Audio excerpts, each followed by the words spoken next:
Cet événement fait partie des Cafés de l'innovation qui est organisé par l'Institut français d'Italie et par la Chambre de commerce française en Italie. Les Cafés de l'innovation sont des occasions de rencontres sur les thèmes de l'innovation, des thèmes qui révolutionnent notre présent et qui vont dessiner notre futur. Et cet épisode va traiter le terme de l'agriculture intelligente. Et nous allons un petit peu expliquer le thème. L'agriculture est un des secteurs précurseurs dans le cadre de la technologie, des nouvelles technologies. Et en l'espace de quelques années, depuis quelques dizaines d'années, nous vivons un changement des pratiques agricoles. Et pour nous, donc le smart farming, c'est-à-dire l'agriculture intelligente, regroupe toutes ces pratiques où le numérique occupe une partie importante. Nous avons des capteurs, des drones, des big data, des drones, des satellites. Et toutes ces technologies visent à pouvoir maîtriser tous les éléments que l'on peut récolter à l'intérieur des élevages et des exploitations agricoles. Et nous pouvons ainsi avoir une meilleure récolte des données et une meilleure maîtrise de ces données afin de pouvoir détecter les changements atmosphériques et puis la maladie des plantes. Et nous avons aussi une partie importante de données qui concerne l'économie d'eau. Et donc, cette union entre l'agriculture et la technologie améliore donc le rendement des exploitations agricoles, mais aussi une amélioration de la vie, de la qualité de vie de l'agriculteur et tout ce qui est, toutes les filières qui sont connectées. Et nous, en tant que Food Hub, nous sommes donc animateurs de cet épisode de Café de l'innovation et nous allons vous présenter quelques diapos qui expliquent rapidement notre activité à l'intérieur de Food Hub et nous allons ensuite clore avec une partie qui concerne le smart farming. Nous sommes en train de cartographier des éléments, des données et Martina va nous en parler. Nous ne nous sommes pas encore présentés. Je m'appelle Francesco De Carolis et moi je m'appelle Fabio Delia et moi je suis Martina. Est-ce que vous pouvez nous dire si vous voyez Martina Cunico, chiedo scusa. Est-ce que vous voyez mon écran? Oui, très bien. Et est-ce que vous pouvez aussi nous dire si vous entendez comme il faut, si tout va bien, si nous devons parler plus lentement pour les interprètes? Je vais introduire un peu Food Hub. Food Hub, notre mission, c'est accélérer, soutenir et découvrir l'innovation dans l'agri-food. Nous sommes la plus grande communauté italienne dans le secteur agroalimentaire et nous travaillons sur 3 assets, notre équipe, notre communauté et un réseau de 300 experts qui sont les représentants de l'excellence du secteur et qui apportent les contenus à nos services. Nos services sont des services de médias et nous avons aussi un service d'académie et de innovation. Pour le média, donc, nous informons notre communauté. Nous fournissons des contenus divers au travers de différents médias pour toucher différents thèmes et différentes personnes. Et la partie de Academy, donc de formation, euh, la formation est sous différentes formes, webinaires, formation. Nous avons des professeurs universitaires, des opérateurs du secteur, des professionnels et tous les jours, toutes ces personnes peuvent tous les jours continuer à se former sur le secteur agroalimentaire. Et bien entendu, nous devons savoir tout ce qui arrive dans le secteur actuellement. C'est la raison pour laquelle nous avons décidé de cartographier le secteur agroalimentaire et donc nous avons sélectionné 200 entreprises, 200 sociétés Et donc, c'est un premier regard sur l'agriculture. C'est un travail en cours de développement continu puisque l'innovation va très vite, surtout dans ce secteur et surtout actuellement. Et nous avons vu en Italie que le secteur agroalimentaire euh, doit absolument innover. Et de ces 200 entreprises innovantes que nous avons sélectionnées, nous avons vu que AgTech représente 32,4%. Et donc, c'est là où nous formons la partie de AgTech. Se vogliamo, le parole, Quels sont les mots-clés qui ressortent régulièrement au cours des différentes interviews, puisque nous avons interviewé toutes les sociétés que nous avons sélectionnées lors de cette cartographie et nous avons donc les mots comme vertical farming, agriculture verticale, aquaponie, économie d'eau, agriculture de précision. Et ce sont des innovations dont nous allons parler lors de ce café de l'innovation. altra cosa forse che è emersa un po' in Et questa nous fase avons aussi remarqué à è partir de notre l'esistenza di cartographie que piani dans le système de l'innovation italienne, malheureusement, il y a des lacunes.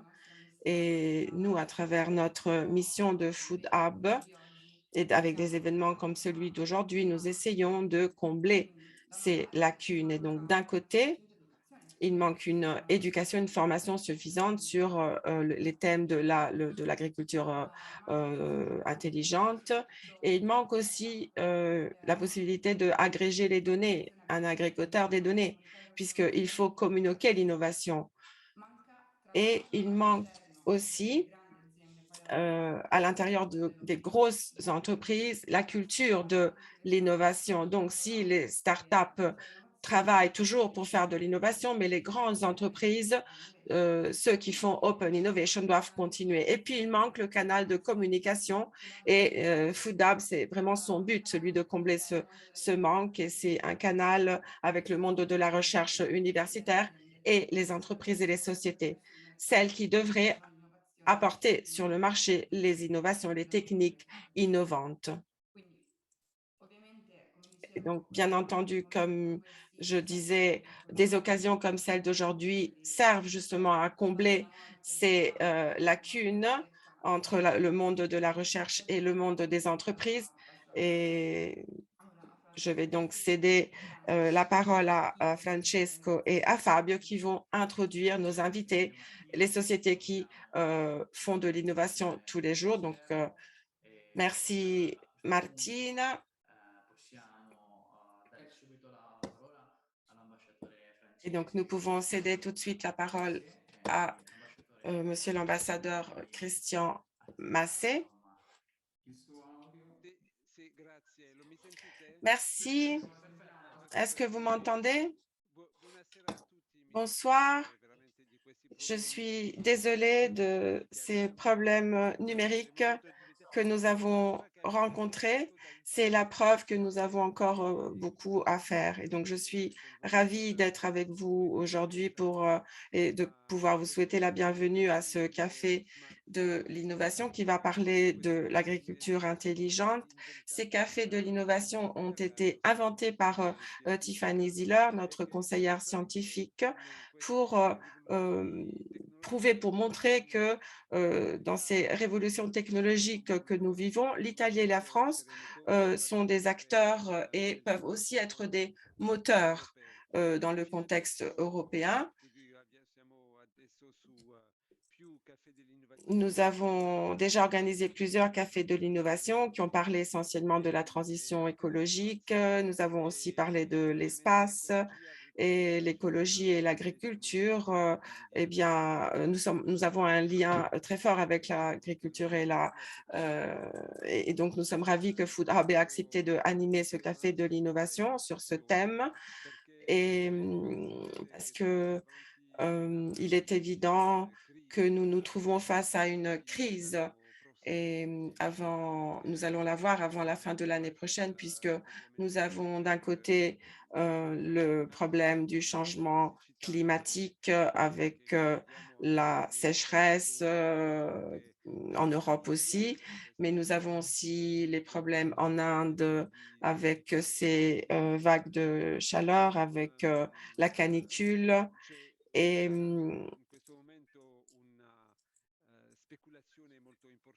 actuellement, il y a aussi une spéculation importante sur le marché. Donc, il y a aussi la partie financière que nous avons déjà vécue en 2008-2010. Et d'ailleurs, le conflit en Ukraine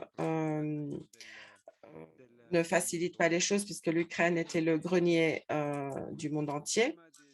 Et le thème de l'agriculture et donc l'idée de pouvoir prouver ce que la technologie peut faire est un thème essentiel.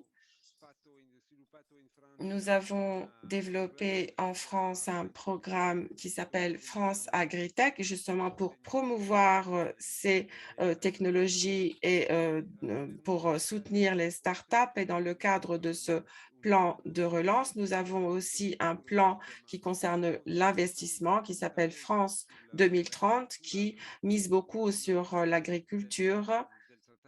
Et c'était d'ailleurs un thème du traité du Quirinal. Donc, je pense que ce café de l'innovation d'aujourd'hui est un exemple parfait. Et nous avons la présidence du Conseil de l'Union européenne. La France est à la présidence du Conseil de l'Union européenne et l'agriculture est un thème essentiel, surtout pour la France et l'Italie. Et j'aimerais conclure en vous parlant d'une initiative que nous avons prise justement face à la crise alimentaire qui est devant nous. Et c'est une initiative qui s'appelle FARM et que j'ai présentée au G20 et au G7. Et c'est une initiative qui reprend un petit peu tout ce qui a été fait avec la pandémie, donc une initiative qui s'appelait COVAX, avec 3 piliers. Le premier concerne le commerce pour éviter qu'il y ait donc des barrières aux exportations et afin d'éviter le manque donc de biens et donc la spéculation, c'est essentiel. Nous le voyons avec l'Inde qui ferme les frontières justement pour éviter une hausse des prix du blé. Et le deuxième pilier est celui de la solidarité.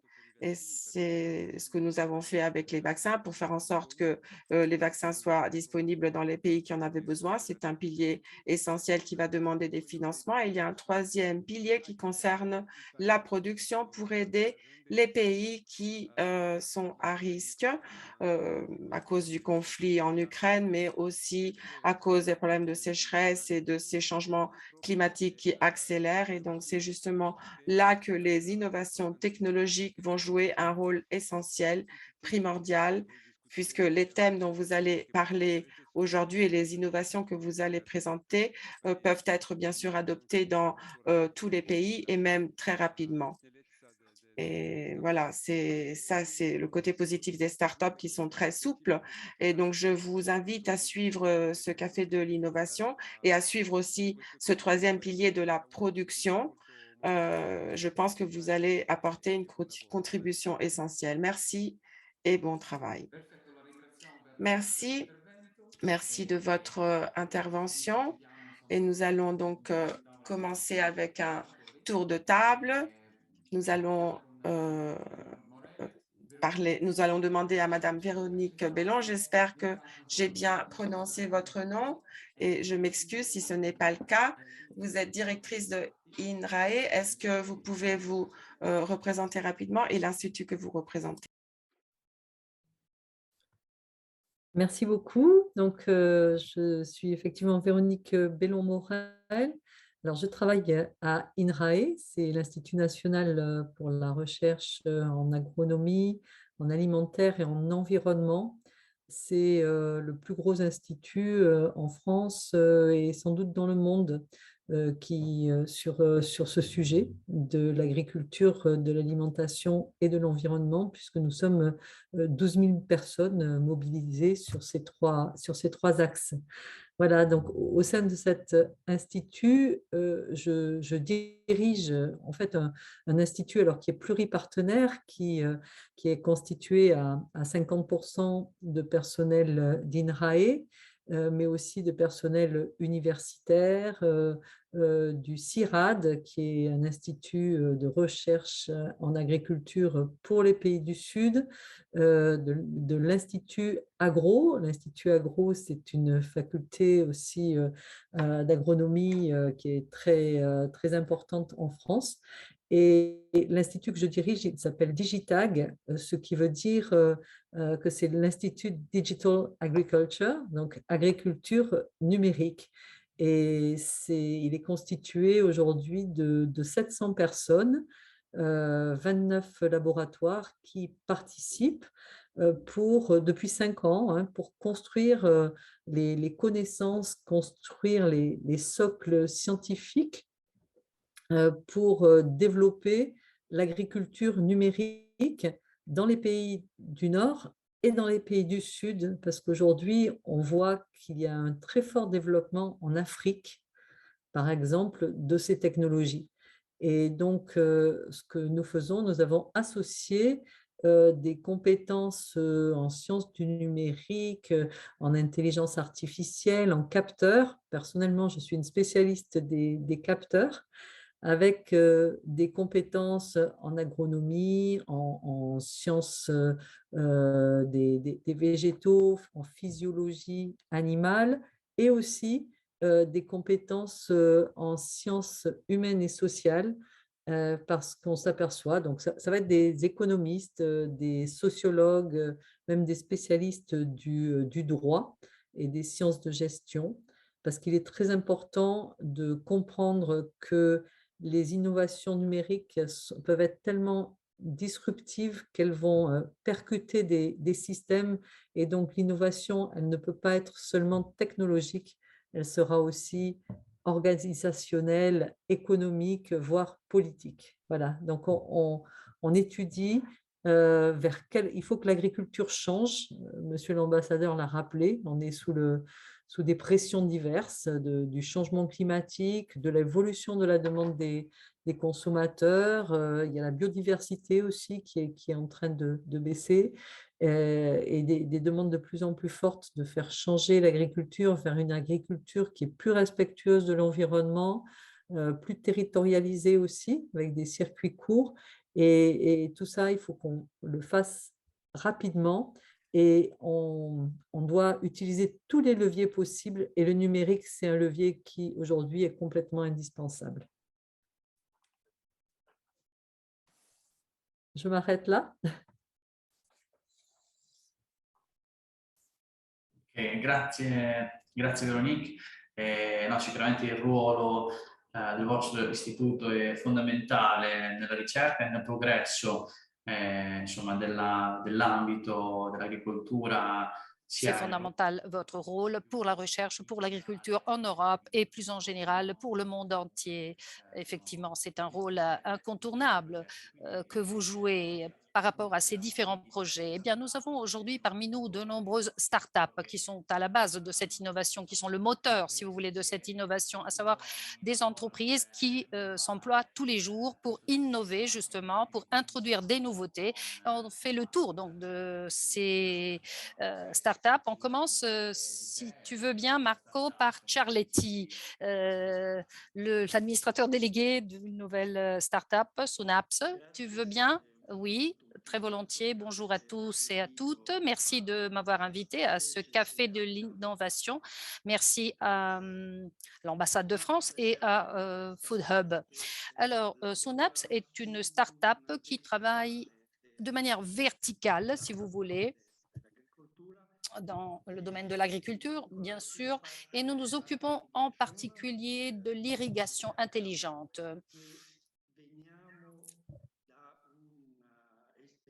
Nous venons, si vous voulez, d'une expérience de l'intelligence ou de l'IT tout court, on dirait. Nous avons effectivement appliqué l'intelligence artificielle à toute l'activité de captage et de traitement des données captés à l'aide de capteurs. Alors, ça nous a permis ainsi de concocter une méthode novatrice pour fournir des conseils et optimiser l'utilisation de l'eau, et puis de réduire tous les coûts liés à l'irrigation, qui ne sont pas des moindres. Il est question de électricité pour les pompes, de carburant pour transporter les différents systèmes d'irrigation. Il est question de main-d'œuvre à payer également, ou encore de maintenance de toutes les installations. Or, cette méthode nous a été reconnue comme étant novatrice en général. Nous avons reçu l'agrément du Bureau européen des brevets. Nous avons reçu et déposé également le brevet en Italie, mais également aux États-Unis, en Israël, en Inde. Voilà, nous avons essayé de nous couvrir en quelque sorte sur les pays qui pourraient nous concurrencer. C'est un brevet important, à mon avis, parce qu'il émane d'une part d'une dizaine d'années où aucun brevet de ce genre n'était lancé ou mis sur le marché. Et c'est un brevet qui me réjouit particulièrement parce que c'est le fruit d'une participation à plusieurs têtes, le fruit d'une collaboration européenne, donc pas seulement un brevet italien. La méthode, alors j'en arrive à la méthode de cette irrigation intelligente. Nous allons vous dire en 5 jours quel va être le bilan hydrique de toute culture, de tout type de sol, sur tout type de sol, avec une précision de 99%. Je n'ai pas peur de le dire, avec une telle précision de nos données que ça peut franchement fournir un conseil en matière d'irrigation absolument fiable. Et puis avec la bonne avance qui permet aux agriculteurs de s'organiser, d'ouvrir leur parapluie, justement au sens figuré, pour bien manager leur irrigation.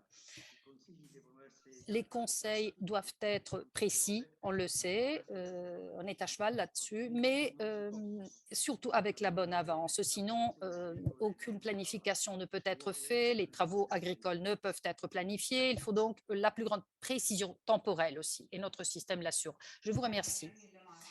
Eh bien, je remercie Marco Ciarletti. Effectivement, les thèmes de l'eau, de la gestion de l'eau, de l'économie d'eau et de l'énergie, eh bien, ce sont des thèmes très actuels aujourd'hui qui doivent être bien maîtrisés. Et comme l'a dit Madame Belon tout à l'heure, c'est un volet économique, bien sûr, mais également un volet social. Enfin, tous les volets doivent être pris en compte pour toute la filière. Ce sont des nécessités incontournables. Je voudrais passer la parole à Thomas de My Easy Farm, Thomas Collet. Lui aussi a une belle nouveauté à nous présenter, une plateforme de précision. Tu vas nous en dire plus, s'il te plaît. Quelle est votre manière à vous d'innover? Alors, moi, je vais vous parler en français. Si vous voulez bien, je vais vous présenter rapidement ce qu'on fait chez My Easy Farm. Est-ce que vous voyez mon écran? Oui, oui. Ouais, ok. Je vois. Parfait, merci. Du coup, voilà. Est-ce que c'est en grand? Non. Ça ne prend pas. Sì, vediamo bene, forse se vuole, Thomas, se vuoi mettere... Nous voyons parfaitement. Ou tu peux choisir, voilà. Ok, fatto, ora è visibile. Parfait. Du coup, voilà, je m'appelle Thomas, je suis responsable sur le marché italien, le marché espagnol aussi, chez My Easy Farm. Je suis arrivé en Italie l'année dernière en mars parce qu'il y a eu un gros boom de l'agriculture de précision en particulier pour permettre de connecter notre solution avec des tracteurs de précision. Donc, si vous avez des questions plus tard, vous pouvez me rajouter sur LinkedIn, je ferai un plaisir de vous répondre. Et je vais commencer ici. Les enjeux de l'agriculture en particulier, c'est forcément de nourrir la planète, c'est le but majeur. Et on sait très bien que la population mondiale augmente sans cesse et qu'il va falloir trouver des solutions pour pouvoir répondre à ces besoins. Du coup, on invente et on cherche à développer pas mal de choses, des fermes verticales. On étudie aussi la possibilité d'utiliser les insectes pour se nourrir. Et nous, ce qu'on fait chez Maizy Farm, on digitalise en fait les exploitations agricoles pour leur permettre de récolter des données pour pouvoir optimiser. Donc, du coup, pour pouvoir produire plus avec moins. Et le gros avantage qu'on a, c'est que via Maizy Farm, du coup, la définition de l'agriculture de précision, c'est la bonne intervention au bon endroit et au bon moment. Et on permet donc de se connecter avec tous les tracteurs, avec différents objets de l'IoT aussi, des senseurs météo. On développera aussi par la suite des partenariats pour pouvoir gérer un petit peu tout ce qui est irrigation. Et notre but, c'est réellement d'optimiser les coûts et le temps de travail pour faciliter la vie à l'agriculteur. Alors, il y a d'autres avantages qu'on a à pratiquer l'agriculture de précision, c'est qu'on peut aussi, en faisant ça, réduire l'empreinte environnementale grâce notamment à des maps, des cartes de préconisation qui permettent de mettre une certaine dose dans la parcelle, dans le terrain, en fonction des cartes de sol que l'agriculteur aura au préalable. Du coup, il peut programmer la quantité d'intrants, que ce soit les semences, les produits phyto ou les engrais, qu'il voudrait mettre dans son champ. Et automatiquement, le tracteur qui communique alors avec son équipement, en passant dans le champ et grâce au GPS qui est intégré, sera capable de mettre une dose optimale pour augmenter le rendement et réduire les coûts. Donc, si on a par exemple une parcelle qui contient sur toute une partie beaucoup moins d'engrais que tout le reste de la parcelle qui est plus concentré, on pourra décider de travailler uniquement dans cette zone-là du terrain. Le but, c'est d'avoir une rémunération un petit peu plus juste des agriculteurs. En utilisant Maizy Farm, par exemple, ils pourront économiser sur le temps passé dans les champs, aussi sur les doses des engrais. Mais on a aussi développé une plateforme, une partie de la plateforme qui permet de calculer les crédits carbone. Du coup, grâce à cet outil, ils pourront mesurer et aussi optimiser et aussi programmer un petit peu comment faire pour augmenter le nombre de crédits carbone qu'il y a sur leurs exploitations et augmenter un petit peu la quantité de carbone stockée dans le sol et nourrir le sol plutôt que nourrir uniquement la plante. Ensuite, il y a aussi des exigences de traçabilité de la part des consommateurs en général. Et nous, cette partie-là, on s'en occupe en faisant plutôt la partie de la fourche à la fourchette et la partie qui s'arrête un petit peu au secteur primaire avant la transformation des aliments. La slide suivante, je vais vous montrer un petit peu donc tout le genre de données qu'on peut agréger sur Maizy Farm. Du coup, il y a des données qui peuvent être fournies par des satellites, par des drones, des stations météo. Ça, c'est un appareil qui passe dans la parcelle et qui permet de donner, par exemple, la structure du sol, s'il est plus sableux, plus argileux. Et aussi, il faut faire des échantillons, prélever des échantillons dans le champ pour pouvoir avoir les cartes de sol qui permettront ensuite de réaliser les opérations. Maizy Farm, ensuite, est capable de visualiser toutes ces données et en fonction de ça, l'agriculteur peut prendre des décisions. Ici, par exemple, on a envoyé une map de préconisation, du coup une carte de préconisation, où on a programmé 3 zones différentes pour ensemencer la parcelle avec du blé. Donc, on voit ici que dans la zone rouge, ce sera plutôt 130 kg par hectare de semences, 145 dans la zone jaune et 160 dans la zone verte. Ici, sur la droite, ce que vous voyez, c'est comment est-ce que le tracteur a enregistré toutes ces informations. Du coup, automatiquement, alors il y a des très légères variations, je ne sais pas si vous voyez, ça c'est dû un petit peu aux équipements et à leur optimisation. Mais très concrètement, le tracteur est passé et a travaillé dans le champ, a ensemencé tout le champ. En fonction des zones dans lesquelles il se retrouvait, à lâcher un petit peu des quantités différentes. Et ça, c'est un progrès énorme. Alors, vous voyez que ce n'est pas exactement la même chose. Mais en attendant, sans agriculture de précision, sans les technologies, ce genre de travail ne serait pas possible. Donc voilà, Merci beaucoup à tous pour votre attention et si vous avez des questions, n'hésitez pas à me contacter par la suite. Ok, grazie Thomas. Merci Thomas. C'était très intéressant même de voir la carte avant et après. Et nous avons bien vu la différence entre l'image de droite et de gauche. Nous avons vu les différences de passage du tracteur. Et après, lors de la table ronde et avec les questions, nous aurons certainement des questions à te poser.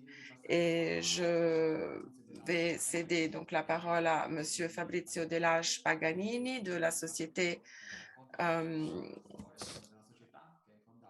Valeur Tech, une société qui est née en France en 2017.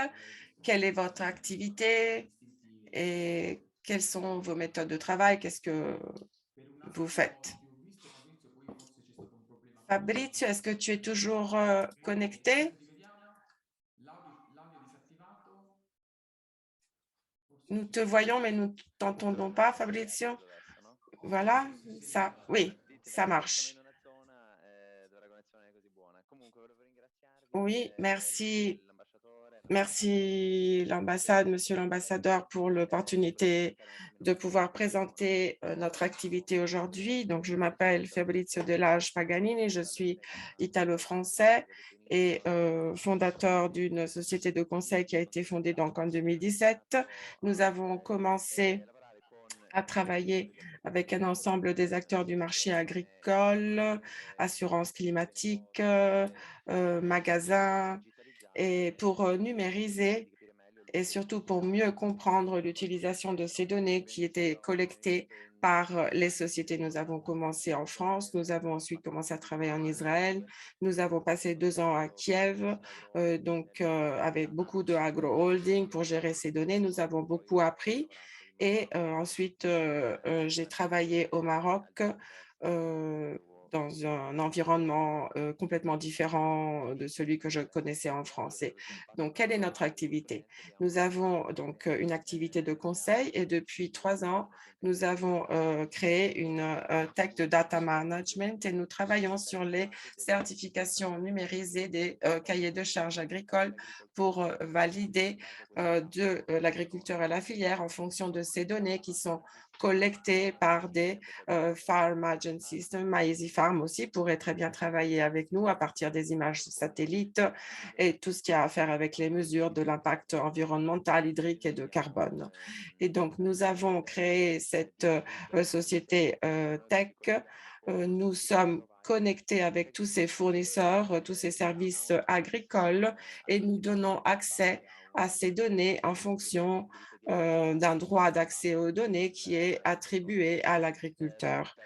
Et donc pour recevoir des subventions et pour faciliter leur travail. Et récemment, nous avons aussi commencé à travailler avec les petites et moyennes exploitations agricoles parce que nous avons vu que aussi bien pour les grandes exploitations, par exemple, la société comme Barilla, donc les grands acteurs, ils ont la capacité d'investir dans ces systèmes, mais le problème, c'est qu'en Italie, 80% des terrains agricoles ont une moyenne de 15 hectares. Et donc, comment numériser ces petites et moyennes exploitations? Donc, nous avons fait des études de marché pour comprendre le niveau de numérisation en termes de techniques utilisées. Et nous avons pris peur parce que l'investissement était vraiment limité, même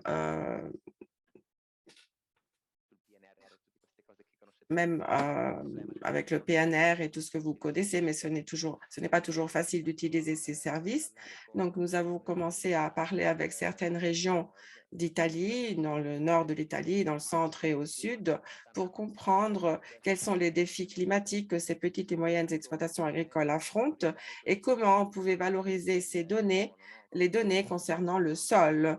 Et donc, aujourd'hui, nous parlons souvent de calculatrices pour mesurer le carbon footprint. J'ai vu que Marco parlait du bilan hydrique de la société et de la pollution des sols, des systèmes, des pratiques de culture. Mais quel est le problème? C'est que cette réalité qui, pour l'agriculteur, le moment n'est pas encore venu. Donc, notre travail est celui de prouver la valeur ajoutée de ces données et de montrer à la société qu'il y a des données qui ont un impact sur l'investissement. Et j'étudie donc ces modèles de crowdfunding qui donnent au consommateur final un ensemble de producteurs et pour lier ce produit. Et lorsque nous parlons d'adopter un arbre ou d'adopter un terrain agricole, il faut stimuler l'intérêt du consommateur à demander certaines informations, certaines données. Nous avons parlé de bilan hydrique, carbon footprint, bilan énergétique. Ça pourrait aussi être intéressant, on pourrait le proposer. Donc, nous essayons d'évaluer au mieux ces données, de valoriser ces données en fonction de la capacité de l'agriculteur, de pouvoir donc les partager dans le cadre d'un système adapté. Donc, pour conclure, nous sommes disposés à parler avec tous ceux qui ont envie de comprendre tout ce que nous faisons au niveau de technologie et de modèles durables et rentables pour tous. Lorsque j'étais sur les salons Maïchibus, par exemple, en Sicile, il y a maintenant la cultivation du mangue, de la papaye, de l'avocat. Ce sont des cultures qui ont une valeur ajoutée sur le marché. Et en fonction de la sécheresse, de l'érosion du sol, des défis climatiques, de l'impact hydrique, est-ce que c'est important de faire ces cultures dans ces régions? Et ce modèle est soutenu aussi par le consommateur. Donc, si vous avez besoin d'informations, après, au-delà de ce que j'ai pu vous dire aujourd'hui, je suis bien sûr à votre disposition. Merci. Merci, Fabrizio. Merci de ton intervention. Et oui, effectivement, c'est très important de parler avec les petites et moyennes exploitations agricoles. Elles sont présentes en grand nombre en Italie et elles soutiennent le secteur. Et il faut bien sûr être en relation avec les grandes exploitations, mais aussi soutenir les petites exploitations agricoles de manière à ce qu'elles puissent développer leur activité, leur business à travers ces instruments et à travers les instruments des autres startups qui sont ici avec nous aujourd'hui. Je vais donc céder la parole maintenant à Thomas Franco, qui a un point de vue différent des autres intervenants. Thomas, donc je te cède la parole. Bonjour à tous. Donc, je m'appelle Thomas et malheureusement, je ne parle pas italien, donc je ferai ça en français.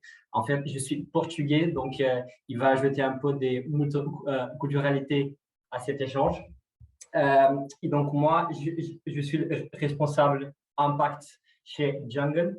Et Jungle, nous sommes des opérateurs de ferme verticale. Et c'est quoi une ferme verticale? Donc, les concepts, il est né à les US avec l'idée de réduire la distance entre les producteurs et les consommateurs, et aussi d'utiliser l'espace vide des villes pour production de nourriture. Et donc, on a plusieurs manières d'utiliser des systèmes d'agriculture verticale, mais nous à Jungle, nous on utilise des systèmes à la grande échelle, un terme qui est un peu utilisé, mais que je n'aime pas beaucoup, mais ça donne une représentation visuelle. C'est une usine de production des plantes. Et donc, notre ferme numéro 1, qui est installée à 90 km de Paris, ça nous permet, dans un emprunt de sol de 3500 mètres carrés, d'avoir des espaces productifs plutôt de 20 000 mètres carrés.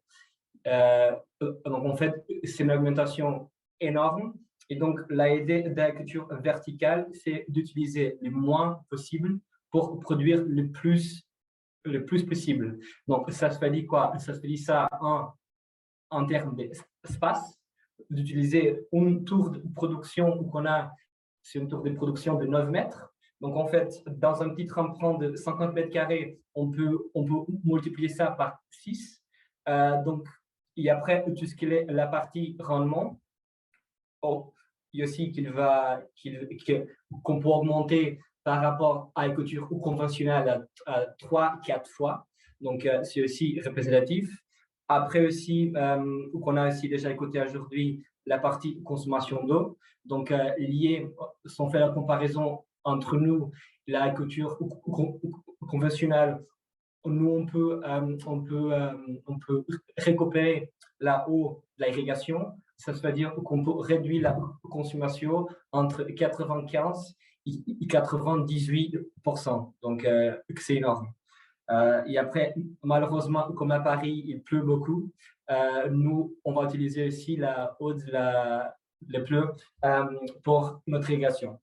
Et nous, on fait la production des plantes un peu, il y a un plan coupé pour l'industrie de la nourriture. Ça se veut dire notre marque Jungle dans les magasins comme Carrefour, Leclerc et Intermarché.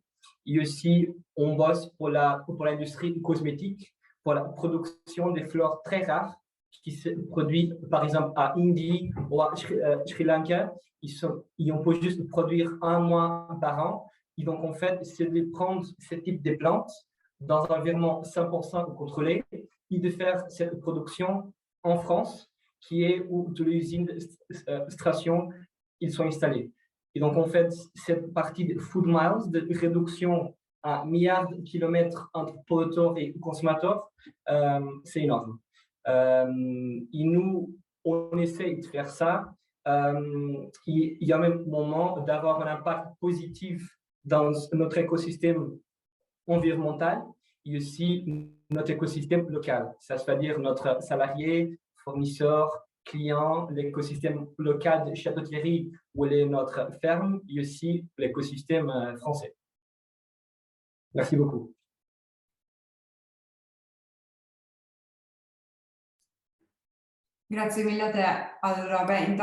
Merci. Et ce qui est intéressant dans la rencontre, dans la conférence d'aujourd'hui, c'est que en l'espace d'une demi-heure, nous avons traité l'agriculture sous des aspects très différents. Il nous faudrait peut-être plus de temps pour tout voir et nous allons parler d'un autre thème qui a toujours à voir avec l'agriculture. Et nous avons eu la 5e journée mondiale des abeilles et d'après l'Institut pour la protection environnementale mondiale, un énorme pourcentage des cultures mondiales bénéficient de la pollinisation des abeilles. Et donc, je vais céder la parole à Roberto Borella de la société 3B et parle-nous de l'agriculture et des abeilles. Comment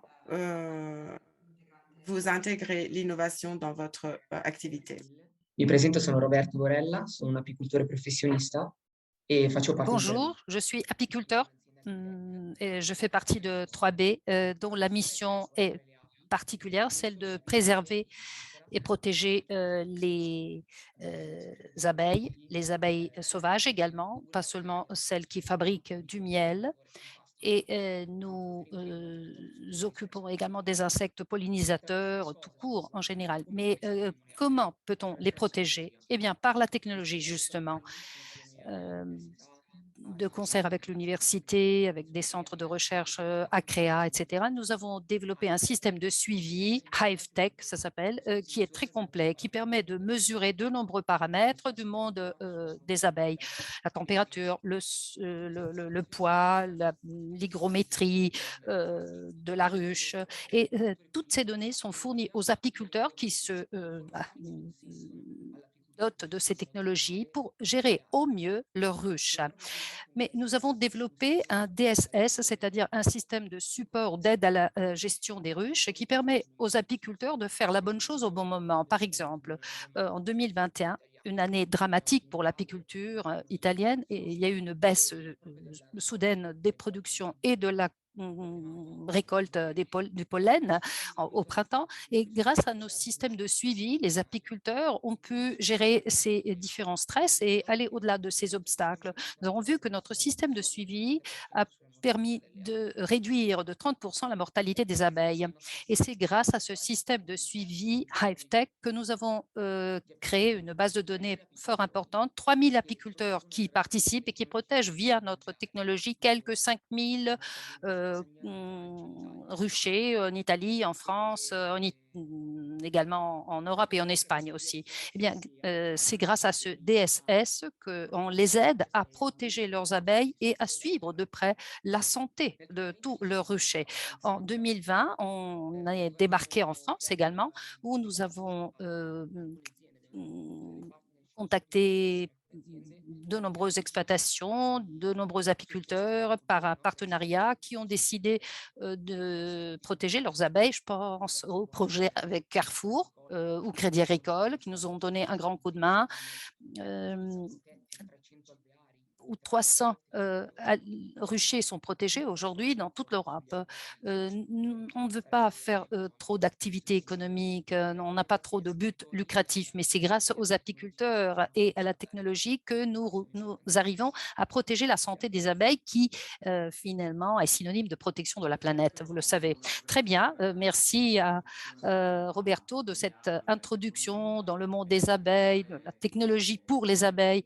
Et c'est bien d'entendre ce réseau et ce travail de networking, de réseautage que vous faites pour poursuivre votre mission, une mission également sociale, non seulement écologique. On passe la parole maintenant à Antonio Tomasi, qui peut lui aussi nous en dire plus de sa société, de ce que vous faites. Et avec Antonio, on commence un tour de table idéal suite à ces différents cas d'espèces. Nous allons vous proposer quelques questions. Je vais le faire en français. Bonjour, je m'appelle Antonio Tommasi, je suis responsable de la partie marketing et commerciale de Bigward, qui est une start-up qui a été fondée en 2016 et qui commercialise une solution très innovante et complète pour mesurer l'activité à distance des abeilles. Nous avons développé des capteurs et des services innovants. Plusieurs fois, ils ont été primés lors des trophées de l'innovation ici en France, comme en 2019 et 2021. Nous avons développé deux parties. Une partie qui est qu'on appelle OAD, outils aide à la décision pour les apiculteurs, et une autre partie biosurveillance de la biodiversité. Pour tout ce qui est la partie OAD pour les apiculteurs, nous avons développé basiquement 3 capteurs, un GPS qui fait aussi fonction d'antivol, qui donne la température interne de la ruche et l'humidité interne, et la position GPS bien sûr, une balance pour gérer le poids, une station météo pour gérer tout le contexte météo sur le rucher, donc pluviométrie, température, météo ultra-locale, hygrométrie du couvain et direction du vent et force du vent. En plus, nous avons développé aussi un registre d'élevage digital sur lequel l'apiculteur peut tout annoter, créer ses exploitations, voir toutes ces exploitations et tous ces ruchers. Et basiquement, tout ce qu'on veut faire avec ces registres d'élevage digital, c'est de simplifier la vie aux apiculteurs, les pertes de temps, les déplacements inutiles, et les aider vraiment à avoir une gestion beaucoup plus smart, comme le thème l'indique de notre rencontre, de leur activité. Après, nous avons la partie biosurveillance de la biodiversité, parce que, comme on sait, il est possible de caractériser l'environnement et la biodiversité d'un territoire en observant seulement les abeilles, qui sont des sentinelles de l'environnement. Donc, nous collectons ces données précises en quantité sur les ruchers témoins. Ces données d'activité de santé des abeilles combinées avec des évaluations de l'apiculteur sont traitées par l'intelligence artificielle pour générer des métriques de qualité de l'environnement. Voilà en gros ce qu'on fait nous ici chez Bigward. Merci.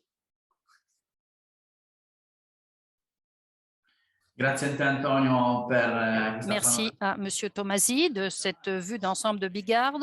Là maintenant, nous allons commencer par quelques questions pour approfondir un peu les différents thèmes. On commence par Véronique, qui a pris la parole la première.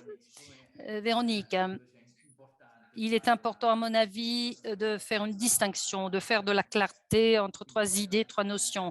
Quelle est la différence, voilà la question qu'on vous pose, entre agriculture de précision, agriculture intelligente, smart, et agriculture numérique? Merci beaucoup. Alors, c'est une très bonne question parce qu'il y a une grosse confusion. Alors, l'agriculture de précision, c'est un mode d'agriculture. Alors, tout utilise de la donnée, des capteurs et de l'intelligence, en fait, du traitement des données. Voilà, ça c'est un premier point.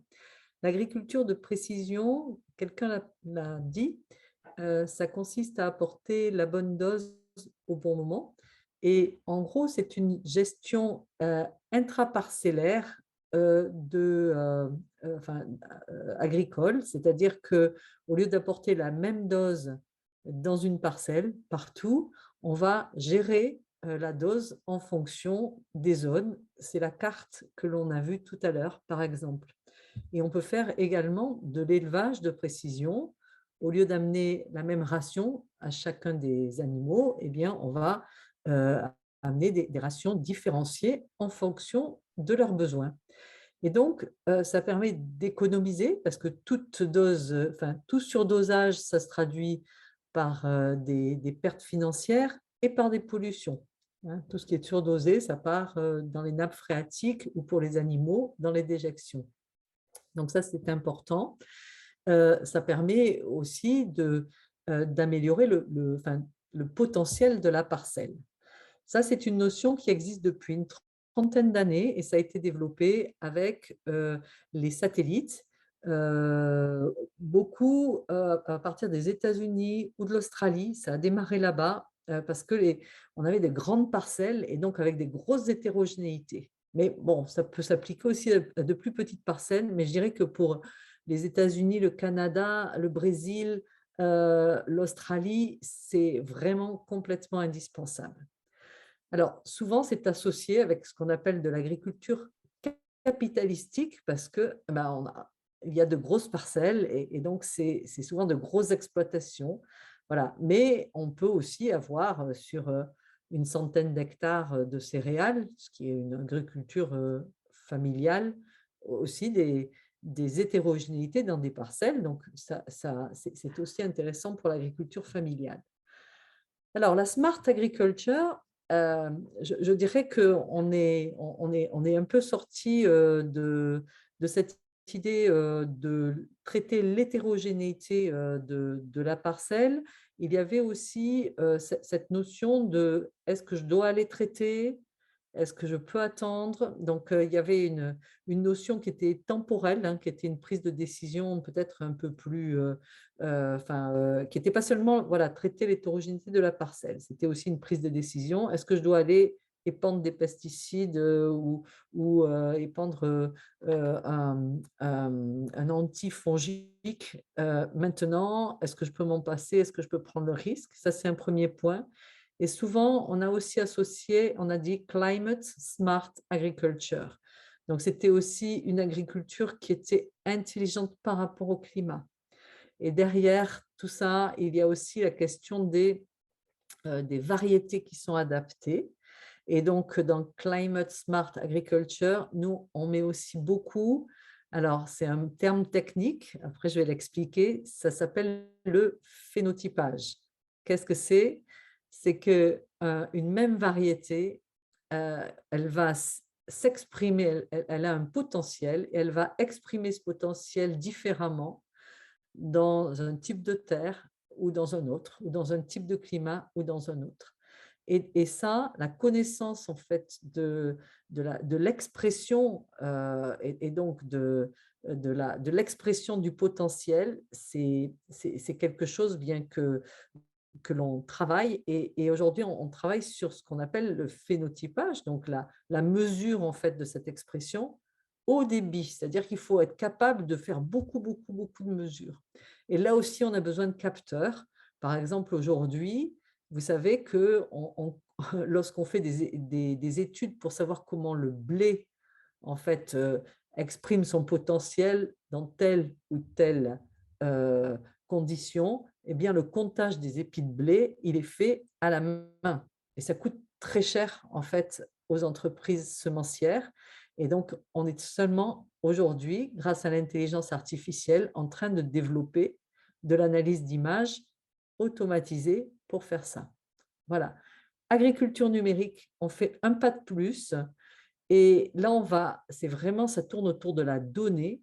Et je trouve que dans le panel, c'est vraiment intéressant parce qu'on a plusieurs entreprises, enfin toutes les entreprises sont intéressantes, mais vous voyez que la plupart vont valoriser la donnée et ils vont la valoriser non seulement pour aider l'agriculteur à mieux produire, donc à faire de l'agriculture de précision ou de l'élevage de précision. On a eu avec les deux entreprises pour les abeilles des exemples d'élevage de précision, parce que les abeilles, c'est de l'élevage, mais ils vont aussi valoriser la donnée auprès de donneurs d'ordre extérieurs quand on calcule des bilans carbone, lorsqu'on va calculer une empreinte environnementale et la communiquer aux consommateurs.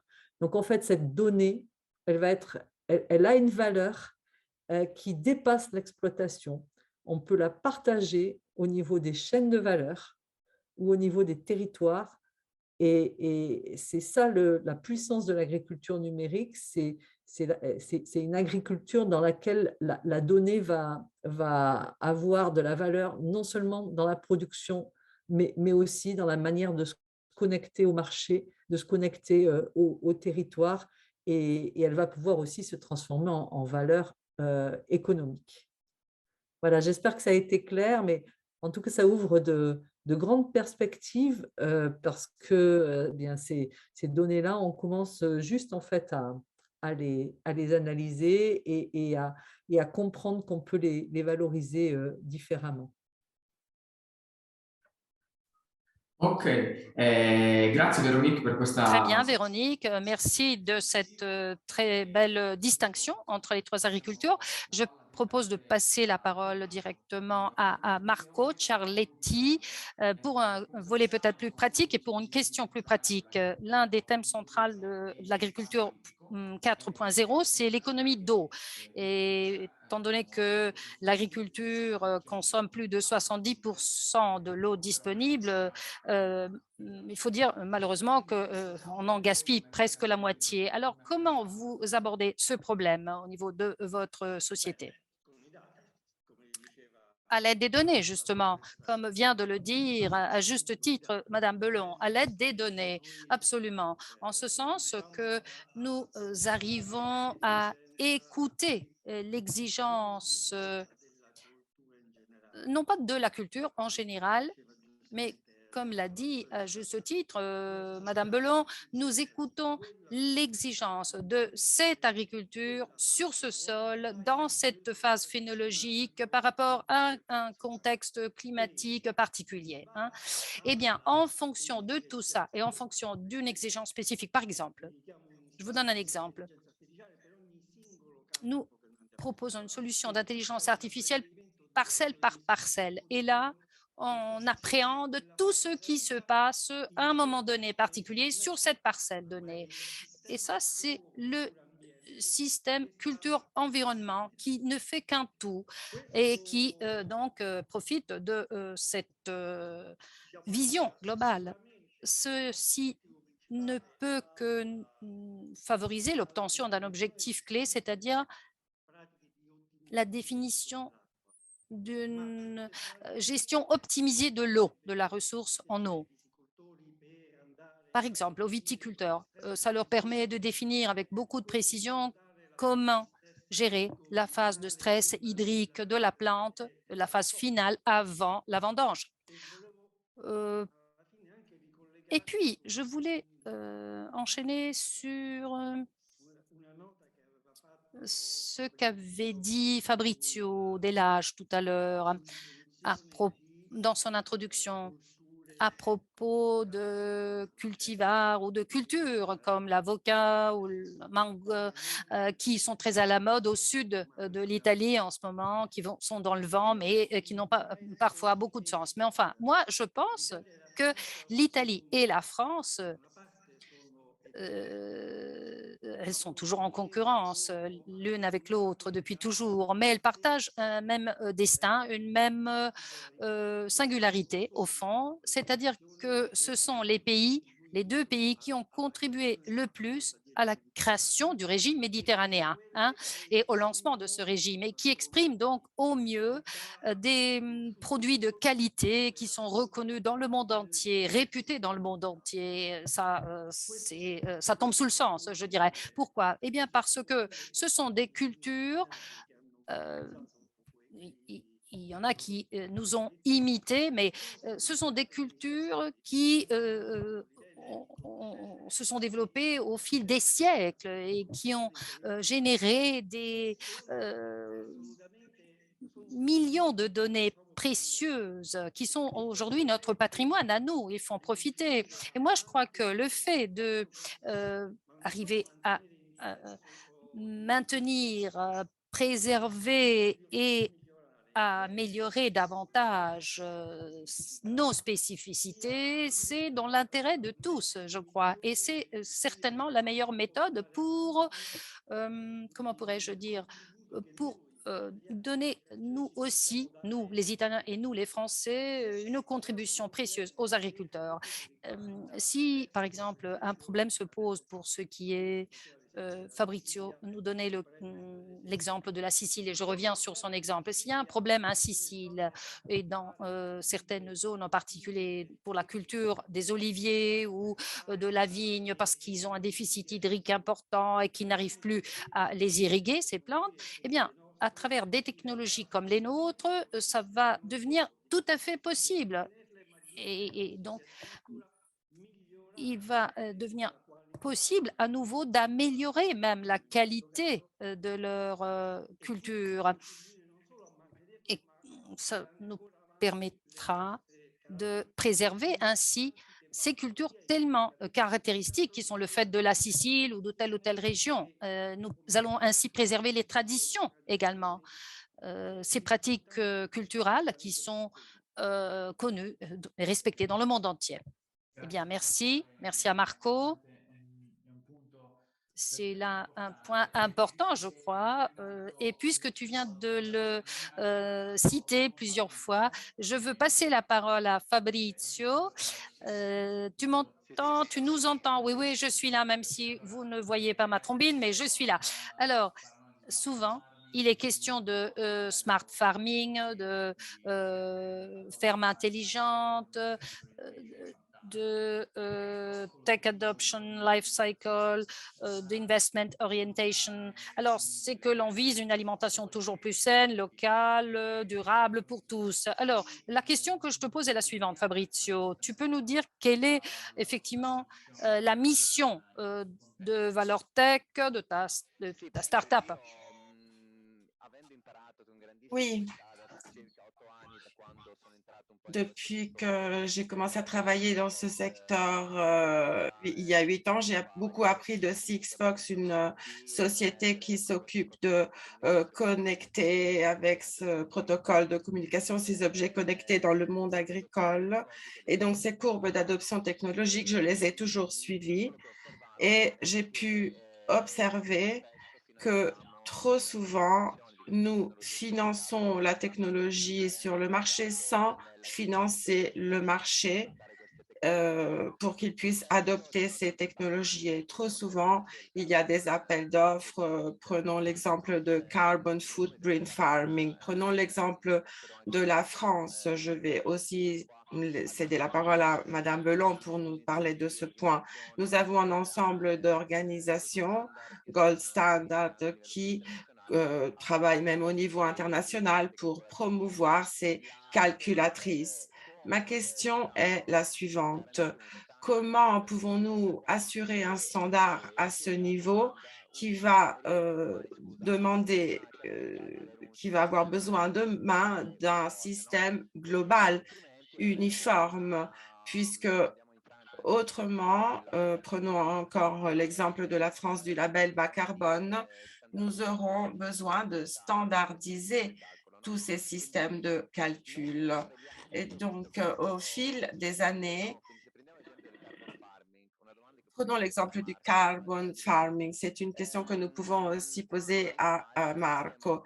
Lorsqu'en Italie, nous aurons la possibilité de former, d'éduquer le marché à ces systèmes, puisque la France a atteint son objectif un peu avant l'Italie, pour faciliter leur capacité de comprendre. Je pense aux grandes exploitations agricoles italiennes. Nous devons former l'agriculteur à ces systèmes pour assurer l'accès.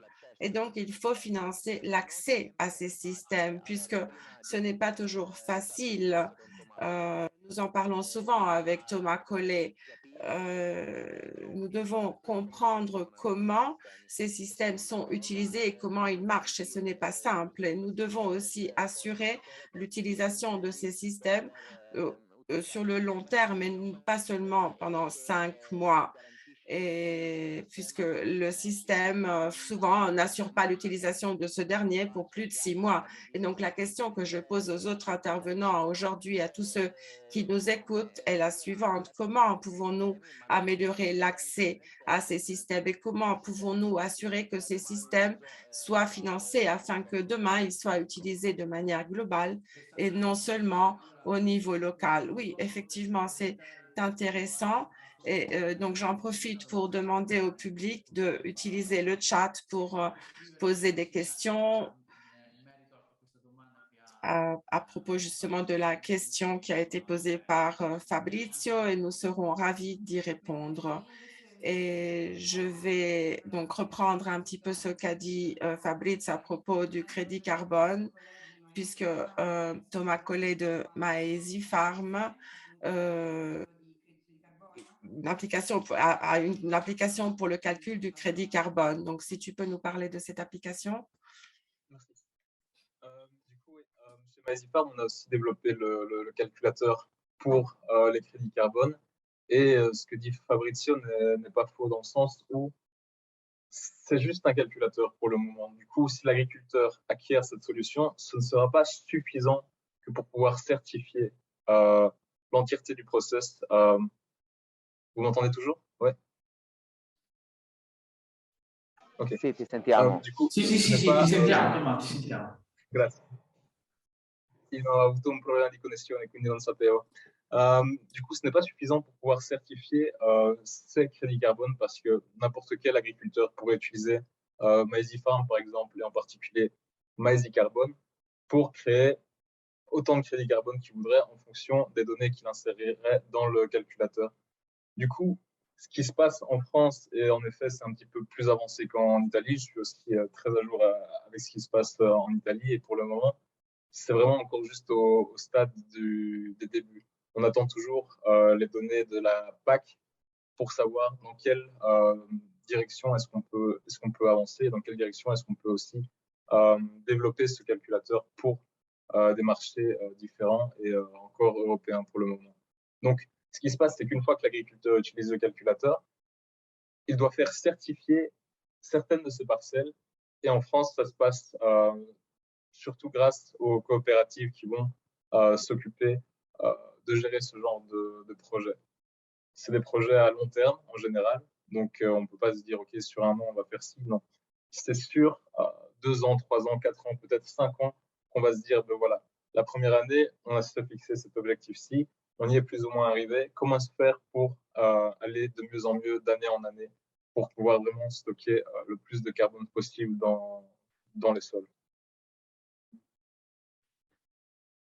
Ok, perfetto, Thomas, ti ringraziamo. Merci Thomas, et nous allons toujours rester en France.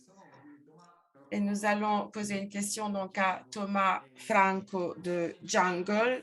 Et quels sont les défis que Jungle affronte et quelle est votre mission? C'est une très bonne question. Donc, en fait, nous, on se positionne comme solution complémentaire, c'est-à-dire comme partie de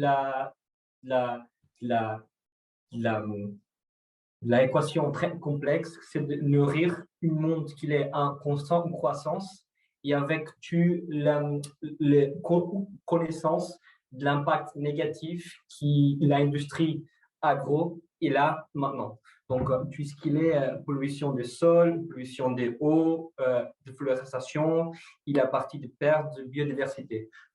Donc, en fait, nous, on essaie de proposer des plantes, de production locale des plantes pour nourrir 70% de la population mondiale qui habite dans les villes. Nous, on va proposer de produire ce type de plantes sans pesticides.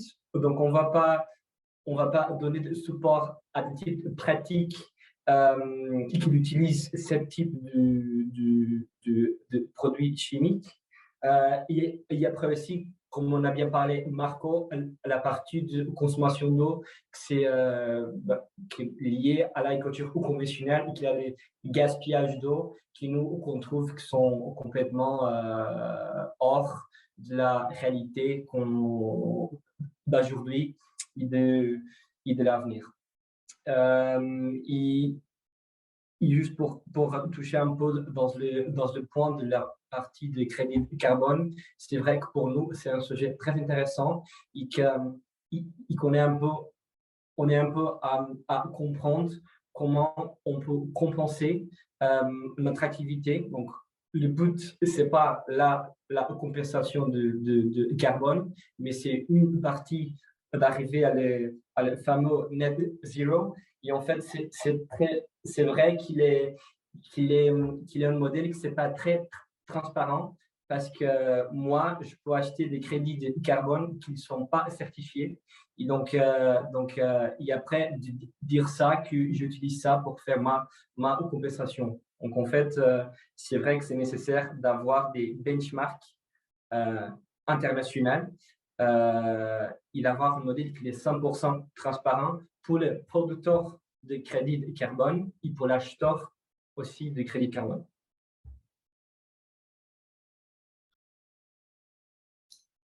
Ok, grazie Thomas per il tuo intervento. Merci Thomas.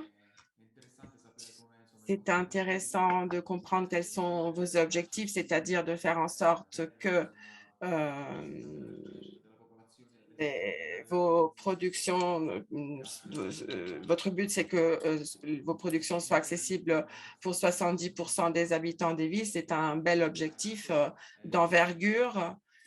Et donc, nous allons clore ce tour de table avec les deux intervenants qui s'occupent donc d'abeilles. Donc, nous allons revenir en Italie.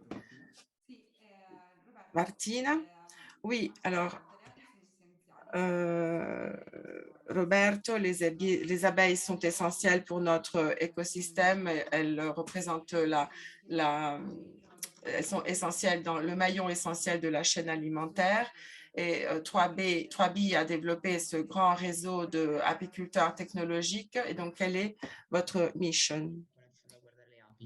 C'est de protéger les abeilles. C'est une mission très ambitieuse.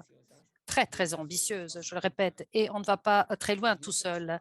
Notre chiffre d'affaires dépend du nombre d'abeilles que nous allons protéger et suivre. Nous avons lancé un parcours qui a permis à des exploitations, à des écoles et à des villes de protéger les abeilles avec nous. C'est le parrainage. Le parrainage, c'est une forme d'adoption qui permet aux apiculteurs, ou plutôt aux parrains, aux écoles, aux différentes sociétés partenaires, au nombre de 500 qui ont partagé ce projet de durabilité, qui leur permet de protéger un rucher, une colonie d'abeilles par là même, on peut faire un travail d'éducation, tous azimuts, parce qu'on peut suivre de près l'état de santé du rucher, de la colonie, on peut recevoir du miel, du bon miel chez soi. Ça, c'est un parcours intéressant et à mon avis enthousiasmant qui nous aide à protéger les abeilles. L'année 2021 a été une sacrée année pour l'agriculture et pour l'apiculture aussi. Et nous nous sommes interrogés pour savoir qu'est-ce que l'on va pouvoir faire pour aider les apiculteurs en général. Eh bien, nous avons conçu un projet de création de forêts qui devrait fournir du pollen et du nectar aux abeilles sur le sol italien grâce à une rémunération. On rémunère les apiculteurs pour qu'ils créer eux-mêmes de la biodiversité sur un territoire donné. Donc, par exemple, des bois, des forêts, de différents types de plantes pour différents types de floraisons pour que les abeilles puissent en profiter à pleines dents, si je puis dire, ou à plein aiguillon. En plus de ça, nous allons suivre de près par le biais de l'ESA, l'Agence spatiale européenne, les floraisons. Nous allons créer une cartographie de la floraison pour indiquer aux apiculteurs les meilleures zones où nous avons plus grande floraison, plus grand potentiel de nectar, pour les aider concrètement, quoi, les apiculteurs, par ce survol, si vous voulez. Merci. Je ne trouvais pas le bouton pour appuyer sur mon micro, donc c'est pourquoi cette petite pause. C'est très intéressant en fait. Et d'ailleurs, je réfléchissais au fait que l'on pourrait éventuellement concilier ces deux mondes, le vertical farming avec l'apiculture. Enfin, pour certains type de culture, ça pourrait être profitable. Par exemple, le fait que les abeilles pollinisent dans certaines cultures, ça pourrait faire de la ferme verticale. Je passerai la parole à Antonio de Bigarde, pour lui demander de quelle manière votre technologie va au-delà de la gestion du rucher, de la colonie, en permettant d'obtenir des informations générales sur l'état de santé d'une région donnée, d'une zone donnée. Antonio, hai il microfono spento. Le micro n'était pas branché? Scusate. Basicamente diciamo che noi siamo... Alors, d'une manière générale, nous ne sommes qu'une aide, une béquille, si vous voulez, une sorte de support. Nous voulons simplifier les choses à travers nos appareils, nos dispositifs. Nous voulons donner un grand coup de main concret à la vie quotidienne des apiculteurs. Nous savons que c'est un sacré boulot, comme tout travail agricole. On sait que ça peut être fort dur, difficile, etc. Et comme on vient de l'entendre tout à l'heure, au cours des dernières années, on a connu une situation fort délicate pour les apiculteurs et les agriculteurs en général. Alors, notre mission à nous est bel et bien de leur faciliter la tâche au quotidien, de les aider dans l'organisation de leurs travaux, sans pour autant nous substituer aux apiculteurs. Les spécialistes, ce sont eux, ce n'est pas nous.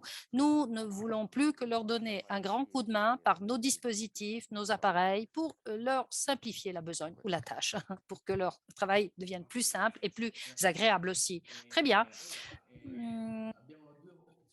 Nous avons maintenant un choix à faire. On demande au public, par exemple, de poser des questions, de demander des précisions aux différents membres du panel. Et sinon, autre solution possible, vous redonnez la parole pour des compléments d'information en fonction de ce que vous avez entendu, de ces différents retours d'informations. Si vous avez encore des commentaires à livrer, des remarques à faire, il nous reste encore quelques minutes dans notre connexion et donc vous allez pouvoir reprendre la parole.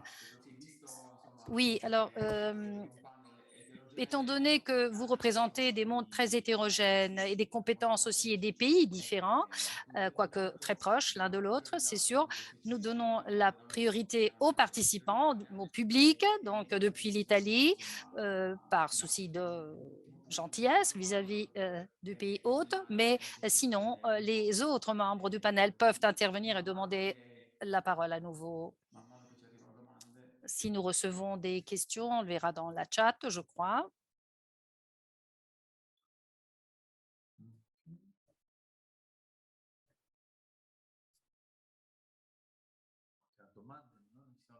Je ne vois pas de questions, mais il y en a peut-être qui sont en train d'écrire. Vous allez pouvoir écrire dans la chat des questions.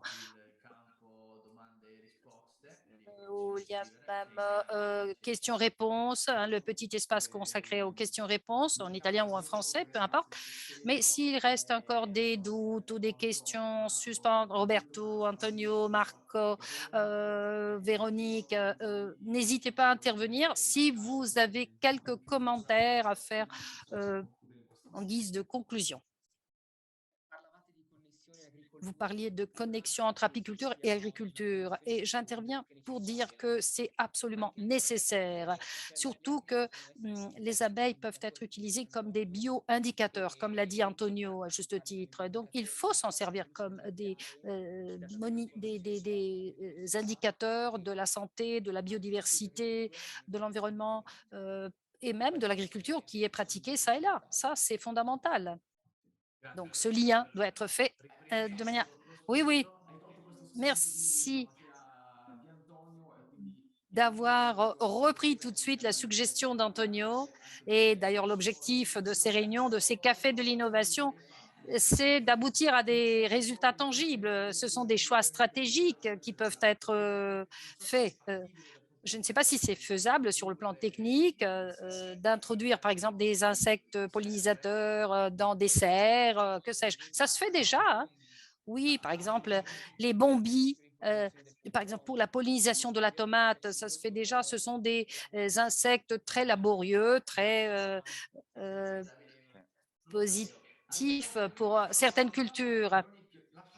Véronique a levé la main, on vous cède volontiers la parole et puis d'autres mains levées, mais on suit l'ordre. D'abord les femmes et puis les hommes. Ça me paraît logique, toujours. Merci beaucoup. Alors, on parlait de lier l'agriculture, l'apiculture. Moi, je voudrais parler aussi d'une autre association. En fait, il faut vraiment qu'on associe le numérique, la smart agriculture avec l'agroécologie. Et les exemples qu'on a donnés aujourd'hui, on a parlé de crédit de carbone, on a parlé de biodiversité avec les abeilles, vont bien dans ce sens, mais il faut le dire et le répéter parce que quelquefois, dans certains cercles, il y a une opposition entre le smart farming et puis l'agroécologie ou l'agriculture biologique. Et donc, ce que je veux dire ici, c'est que ce sont deux dimensions de l'agriculture qui ne sont pas dans le même espace et qui peuvent être au contraire mises en synergie pour permettre d'accélérer la transition agroécologique. On a parlé de systèmes d'aide à la décision dans une agriculture qui se complexifie de plus en plus parce que l'environnement se complexifie, les exigences se complexifient, le climat change, les agriculteurs peuvent ne plus connaître le climat ou la météo de leur région. C'est important d'apporter de la connaissance, de la partager. Cette question du partage de la connaissance et des données qui est rendue possible par le numérique est très important. Donc, mon message, moi, ça serait voilà, de faire jouer en synergie cette transition numérique avec la transition agroécologique. Et tout à l'heure, on en parlait avec Thomas, on parlait avec Maizy Farm, il y a le revenu des agriculteurs aussi. Hein. Le numérique, ça peut permettre aussi de rendre attractif l'agriculture. On n'en a pas trop parlé. Il y a, je pense, en Italie, comme en France, comme en Afrique, comme partout dans le monde, un problème d'attractivité de l'agriculture. Et le numérique, ça permet de faire de l'agriculture un métier un petit peu plus comme les autres, parce qu'on est plus connecté aux autres, parce qu'on va réduire les risques. Voilà, donc c'est très important aussi de ce côté-là, du côté du bien-être de l'agriculteur et de l'attractivité du métier. Verissimo, anche dal punto di vista Tout sociale. à fait vrai, même sur le plan social. Grâce au numérique, on peut inviter les jeunes à, par exemple, s'installer en agriculture. Notre génération pense à toute autre chose, alors que le passage entre une génération et l'autre peut être énormément aidé par le numérique aussi. Marco avait levé la main, donc je passe la parole à Marco d'abord. Oui, merci.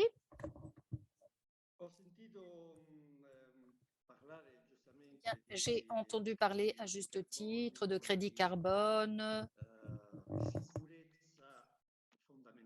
de sécurité fondamentale, de la filière agricole, de traçabilité.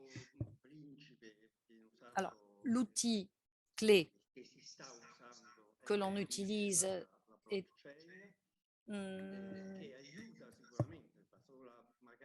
la blockchain qui aide certainement à certifier toute la filière, un processus auquel doivent participer tous les acteurs pour que ça soit efficace et pour que l'on puisse sécuriser les consommateurs ou sécuriser l'organisme certificateur aussi, qui doit disposer de toutes ces données. Alors, il ressort de ce panel d'aujourd'hui une chose, à mon avis, ça se touche du doigt en quelque sorte. Il suffit de considérer les différentes entreprises qui sont ici représentées. Il y a une différence de phasage entre l'Italie et la France. L'Italie suggère des solutions et la France les applique déjà ou les met déjà en œuvre ou les propose au marché. Elle est plus à la traîne, l'Italie, par rapport à la France, de ce point de vue-là. À mon avis, je peux vous dire que quant à nous, nous travaillons à la blockchain. Nous sommes prêts à nous intégrer avec tous les autres acteurs d'une filière pour fournir toute la partie de données que l'on gère et que l'on fournit, en vue de participer à la définition de tout type de filière. La filière de certification des crédits carbone, mais également, pourquoi pas, je ne sais pas si vous vous souvenez du label que l'on a sur les boîtes de thon de dauphins.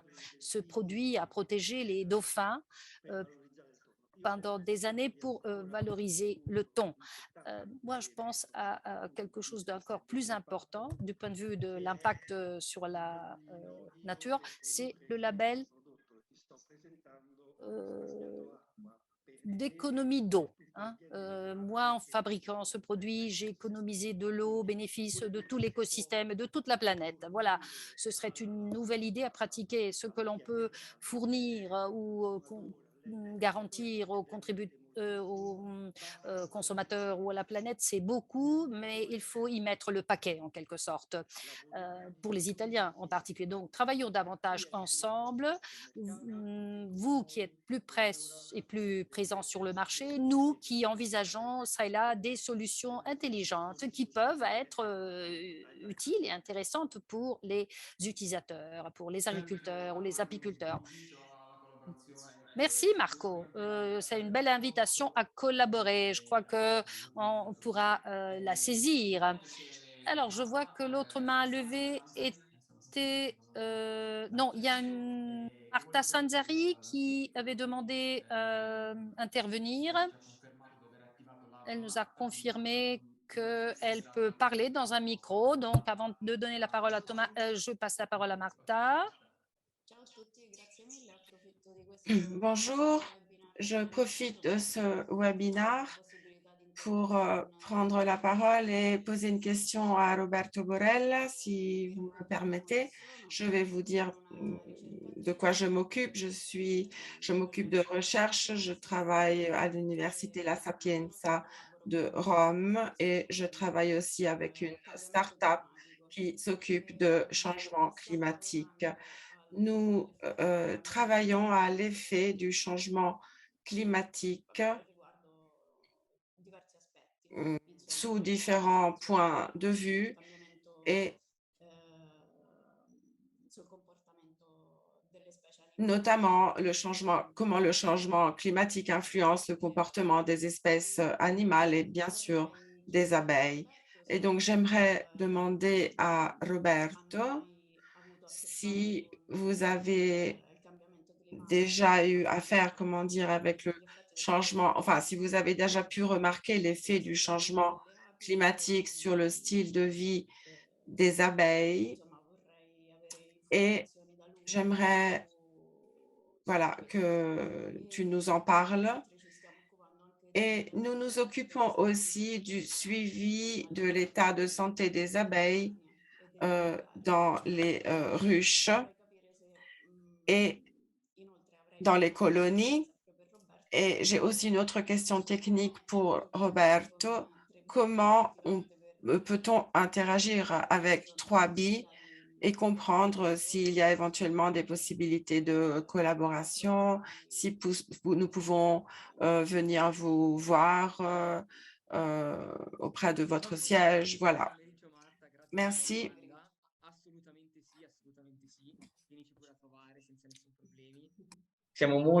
Oui, tout à fait. Je t'attends. On est toujours très partant par rapport à tout type de recherche sur les abeilles, sur les changements climatiques. On y tient énormément. Donc, tu n'as plus qu'à nous écrire pour fixer une visite.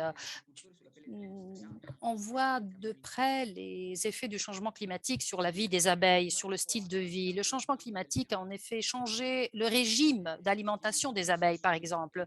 Ces hauts et bas, ces baisses de température au printemps, par exemple, se sont traduits par une baisse de l'apport de nectar au rucher, ce qui a énormément stressé les abeilles et la couvée, par exemple, et donc l'arbre qui se nourrissent de pollen, l'absence de pollen dans le rucher ou la réduction de ce nutriment fondamentale pour les abeilles se traduit par des pertes sur le système immunitaire, faiblesse des abeilles adultes, une moindre longévité. Donc, ça a entraîné une difficulté pour gérer les ruches de la part des apiculteurs. Ceux-ci sont de plus en plus obligés d'utiliser des succédanés du miel, par exemple des sirops artificiels, parce qu'il leur manque l'apport de matières premières, si tu veux,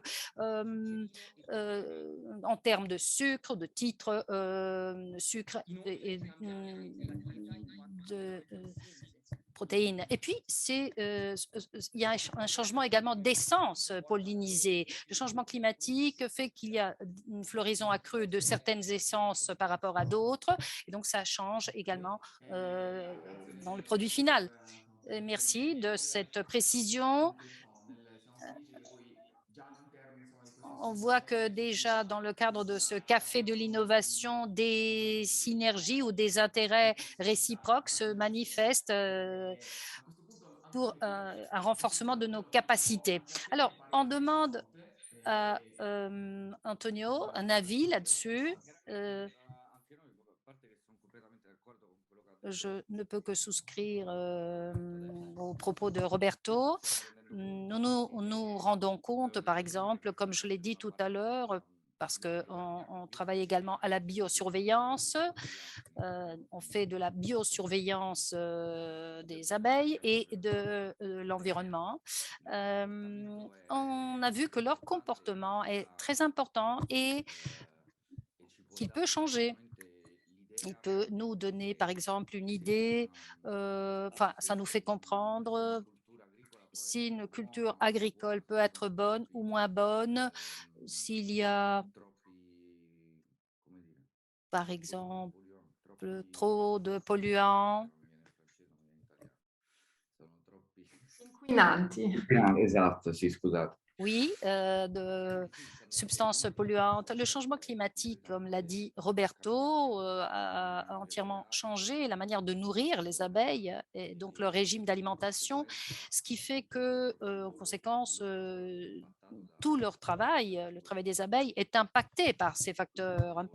Le travail donc de l'apiculteur ou de l'agriculteur est lui aussi impacté par ces mêmes facteurs finalement. Donc tout se tient, tout est très complexifié, comme on l'a dit. On peut, on doit leur garantir des années de bon travail. 2019-2021 ont été des années très, très compliquées en France pour le moins. Et donc la réponse est oui, oui, tout à fait. Le changement climatique y est pour beaucoup dans les baisses de performance. Eh bien, merci Antonio de ce complément d'information. Et merci de ce dialogue avec le public également. Alors, je crois qu'il est temps de conclure. Nous remercions tout un chacun pour y avoir participé et les deux interprètes, Rita et Alec, qui nous ont aidés, qui ont autorisé cette connexion entre l'Italie et la France. Vous avez fait un très bon travail. C'est la première fois d'ailleurs que l'on gère cet événement de cette manière et tout s'est bien passé. Donc, félicitations aux organisateurs également et à l'Institut italo-français en Italie, à la Chambre de commerce France-Italie. Nous remercions tous les rapporteurs, bien sûr, chacun ayant apporté des matières à réflexion très précieuses que nous avons partagées de manière absolument naturelle, spontanée. Ça a été un partage fertile, si je puis dire. Je vois Martin pose une question. Oui, oui. Si je peux lui laisser mon adresse, c'est sûr. Je l'écris dans la chat au bénéfice de tous les autres également. Donc, voilà, vous allez tout droit au business. Hein. Bon, vous allez pouvoir vous en occuper en aparté, mais nous sommes très heureux donc d'avoir été impliqués au tout début comme partenaire dans l'organisation de cet événement et j'espère que vous l'aurez apprécié, que ça vous aura permis de partager des informations précieuses et utiles. Quoi qu'il en soit, nous comptons en reproposer d'autres ultérieurement à la prochaine. Donc, je vous souhaite donc une bonne journée à nos hôtes français et à nos amis italiens et nos hôtes italiens. Merci aux organisateurs qui ne se voient pas dans les coulisses, mais qui sont très précieuses, comme toujours. Merci. Merci, au revoir. Merci de la part des interprètes aussi.